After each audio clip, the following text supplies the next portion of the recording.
ওর মন ভালো হয়ে গেছে। ওর প্রত্যেকটা হাসির মধ্যে দেখেন তো ওর মনের মধ্যে কি চলছে। ওর মনের মধ্যে কি চলছে? ওর আপন দাদার বিয়ে। ভিউয়ার্স, সুস্মিতা সাহা, পলাশ সাহা আজকে চলে গেছে, তার জীবন থেকে 7 মাস হয়ে গেল।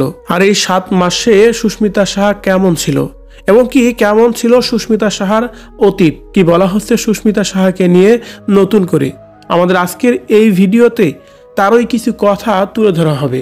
তাই একটু সময় নিয়ে পুরো ভিডিওটি দেখে সঙ্গেই থাকবেন এবং কি সেই সাথে আপনার মূল্যবান মতামত কমেন্ট করে জানিয়ে যাবেন কমেন্ট বক্সে। পলাশ সাহার জীবনের কথা অনেকেই জানেন। সেই সময় সুস্মিতা সাহা মা হওয়ার পথেই ছিলেন। এই বিষয়টি পলাশও জানতেন।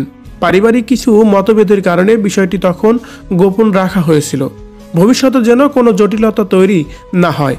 এই ভাবনা থেকেই পলাশ চেয়েছিলেন সুস্মিতা যেন কিছুদিন বাবার বাড়িতেই থাকে। পলাশের মায়ের ইচ্ছা ছিল অন্যত্রে বিয়ে করানোর। এসব পরিস্থিতির কারণেই সুস্মিতা তখন বাবার বাড়িতেই যেতে চাননি। তবে পলাশ বুঝতে পেরেছিলেন সেই পরিবেশে সুস্মিতার পক্ষে মানসিকভাবে টিকে থাকার দিন কঠিন হয়ে যাচ্ছিল। এই টানাপড়েনের মধ্যেই জীবনে নেমে আসে বড় এক পরিবর্তন। পলাশও চলে যায়। এরপর দীর্ঘদিনের মানসিক চাপ, দুশ্চিন্তা, শারীরিক দুর্বলতা আর ঠিকমতো খাওয়া দাওয়া না হওয়ার কারণেই সুস্মিতা অসুস্থ হয়ে পড়েন। সেই সময়ে তার জীবনে আসে আর একটি কষ্ট, মা হওয়ার স্বপ্ন পূরণ হয়নি। সে সময় পলাশের পরিবারের পক্ষ থেকেও তেমন কোনো খোঁজখবর নেয়নি সুস্মিতার। বর্তমানে সুস্মিতার বাবা মার কাছেই মানুষের আপ্রাণ চেষ্টা করছেন তাকে আবারও স্বাভাবিক জীবনে ফিরিয়ে আনতে।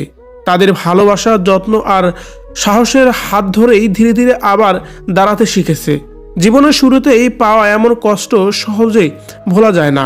তাই আমাদের সবার উচিত তাকে বিচার না করে, না জেনে কটু কথা না বলে, বরং একজন মানুষ হিসেবে তার পাশে দাঁড়িয়ে তাকে স্বাভাবিক জীবন গড়তে উৎসাহ দেওয়া।